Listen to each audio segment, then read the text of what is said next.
মমতার নির্দেশে বাংলায় দাম কমাতে ভিন রাজ্যে আলু পাঠানো বন্ধ করলেও বাংলায় দাম কমলো না আলুর। উল্টে মমতার সিদ্ধান্ত বুমেরাং হলো। বাংলার বাজারে আলুর যোগান কমতেই জ্যোতি আলু প্রায় 40 টাকা, চন্দ্রমুখী 45 টাকা কেজি দরে বিক্রি হচ্ছে। পুরো ঘেঁটে ঘ নাভিশ্বাস আম জনতার। অন্য রাজ্যে পাঠানো বন্ধ হলেও দাম কমেনি আলুর। রাজ্য সীমান্তে পুলিশ বিশেষ নজরদারি চালানোয় বাইরের রাজ্যে আলু পাঠানো বন্ধ হয়েছে, কিন্তু তা সত্ত্বেও বাঁকুড়া জেলার বাজারে আলু এখনো অগ্নিমূল্য। অধিকাংশ বাজারে জ্যোতি আলু কেজি প্রতি 40 টাকা, চন্দ্রমুখী আলুর দাম কেজিতে 45 টাকা। সরকার চাইছে বর্তমান পরিস্থিতিতে খোলা বাজারে 30 থেকে 32 টাকা কেজি দরে আলু বিক্রি হোক, কিন্তু সরকার চাইলেও বাস্তবে তা হয়নি। খুচরো বিক্রেতাদের দাবি তাদেরকে আলু ব্যবসায়ীদের কাছ থেকে বেশি দামে আলু কিনতে হচ্ছে, তাই তাদেরকে প্রায় 40 থেকে 45 টাকা কেজি দরে আলু বিক্রি করতে হচ্ছে।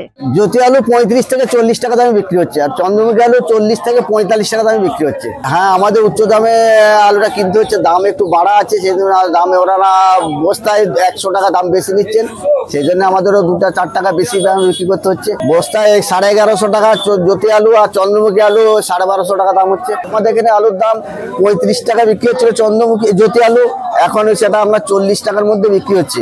চন্দ্রমুখীটা আমরা বিক্রি হচ্ছিল 40 টাকা, সেটা 45 টাকা, 2-4 টাকা ইধার ধরা হয়েছে। সাধারণ ক্রেতারা মমতার দিকেই অভিযোগের আঙুল তুলেছেন। তারা বলছেন মুখ্যমন্ত্রী ব্যর্থ আলুর মূল্য বৃদ্ধি নিয়ন্ত্রণে। বাজারে তো সে তুলনায় খুচরো দাম বেশি করে বিক্রি করছে, আমাদের ক্রেতাদের পক্ষে নিতে অসুবিধা হচ্ছে। এই দামটা যদি ঠিক মূল্য নির্ধারণ করা হতো আমাদের পক্ষে খুবই সুবিধা হতো। আলু চাষিরা বলছেন আলুর এত বেশি দাম কৃষকরা কখনোই পায় না। আলুর বীজ বাজারে বিক্রি হচ্ছে প্রায় 4000 টাকা বস্তা। তারপর আলু চাষে ব্যাপক খরচা করার পরেও তাদেরকে কম দামেই আলু বিক্রি করতে হয়। মুনাফা করছেন আলু ব্যবসায়ীরা। অধিক দামে সার, অধিক দামে আলু বীজ কিনতে বাধ্য হচ্ছি। সরকার বা প্রশাসন কোনো নজর দিচ্ছে না। যখন আলু চাষ হচ্ছে তখন অতিরিক্ত দামে আমাদেরকে সার কিনতে হচ্ছে, যেখানে প্রিন্টেড রেট 1470 টাকা, সেখানে আমরা 1900 থেকে 2000 টাকা দামে সার কিনছি ব্ল্যাক মার্কেটে। প্লাস পাঞ্জাব সিড আলু বীজের দামও প্রায় 3000 থেকে 3500, কোনো বীজ আবার 4000। তো আমাদের উপর দিয়ে সমস্ত কিছুটা যাচ্ছে। যখন আলু আমরা তুলছি তখনও কিন্তু আমরা সুবিধা মতো দাম পাচ্ছি না। আমাদের চাষিরাই সাফার করছে, সেখানে প্রশাসন বা সরকার কারো তো কোনো নজরদারি নেই। সেখানে আমরা চাইবো যে প্রশাসন একটু নজর দিক, সরকার একটু নজর দিক। সিপিএম নেতা সুভাষ কর বলেন, মুখ্যমন্ত্রী নবান্নে বসে অনেক কথাই বলেন, কিন্তু বাস্তবে কোনো কিছুরই মিল পাওয়া যায় না। বাজারে টাস্ক ফোর্সের দেখা মেলে না। আলু অগ্নিমূল্য হওয়ার জন্য নাভিশ্বাস পরিস্থিতি সাধারণ মানুষের। মুখ্যমন্ত্রী মমতা ব্যানার্জি অনেক কিছুই ঘোষণা করেছে, তার বাস্তবে অনেকগুলোই রূপায়ণ কার্যকরী হচ্ছে না। আলু এমন একটা জিনিস, সব তরকারিতে আলুতে লাগবে, এবং মুখ্যমন্ত্রী সেদিকে নজর না দিয়ে তারা ওই নবান্নে বৈঠক করে টাস্কফোর্স গঠন করে দেওয়া হয়েছে, কিন্তু টাস্কফোর্সে কোনো দেখা মিলেনি।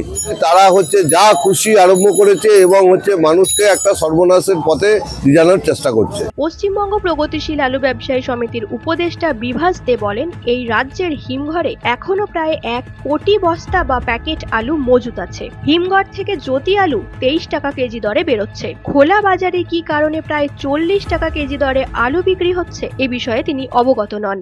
টোটালি বহির্রাজ্যে রপ্তানি অর্থাৎ ভিন রাজ্যে আলু যাওয়া বন্ধ আছে। তার মধ্যে কিছু কমন ব্যবসায়ী যারা হাত পা বাঁধা হয়ে গেছে একেবারে, তারা হয়তো এই সুযোগটার সদ্ব্যবহার করতে চাইছেন, সেটা বিচ্ছিন্ন ঘটনা। তাছাড়া এমনি টোটালি আলু যাওয়াটা ভিন রাজ্যে বন্ধ হয়ে আছে। এখনো প্রায় 5 লক্ষ টন অর্থাৎ 1 কোটি প্যাকেটের কম বেশি 1 কোটি প্যাকেট এখনো বাংলাতে মজুত আছে বলে আমাদের অনুমান। বর্তমানে আমাদের বাঁকুড়া মেদিনীপুরের দাম তলানিতে এসে ঠেকেছে, অর্থাৎ 22.5 থেকে 23.5 টাকার মধ্যে আলু অনুযায়ী দাম আছে আজকে কেজি। বাঁকুড়া জেলার যারা কৃষিজ বিপণন আধিকারিক বা যারা দায়িত্বে আছেন তাদেরকে আমরা সবসময় সহযোগিতার হাত বাড়িয়ে দিয়েছি, এবং তাদেরকে আমরা যখন যে দামে আলু বলেছেন আমরা দিয়ে সহযোগিতা করেছি। নিউজ আজ বাংলা, বাঁকুড়া। পশ্চিমবঙ্গ সরকার অনুমোদিত স্বাস্থ্যসাথী মান্যতাপ্রাপ্ত রোগী পরিষেবার বিশ্বস্ত প্রতিষ্ঠান দামোদর হেলথ কেয়ার। এখানে রয়েছে 24 ঘন্টা emergency service, doctor chamber, semi modular OT, orthopaedic surgery, প্রসূতি ও গাইনি বিভাগ, general surgery, ENT surgery, uro surgery, micro বা ল্যাপ্রোস্কোপিক সার্জারি, মেডিসিন বিভাগ, upcoming ICU, dialysis, advance physiotherapy, diagnostic centre, pharmacy, 24/7 lift ও ambulance পরিষেবা, মেডিকেল ইন্স্যুরেন্স। আমাদের ঠিকানা মিল মোড়, কোতুলপুর, বাঁকুড়া। মোবাইল নাম্বার 9475240280 অথবা 9475240290 অথবা 9647180100।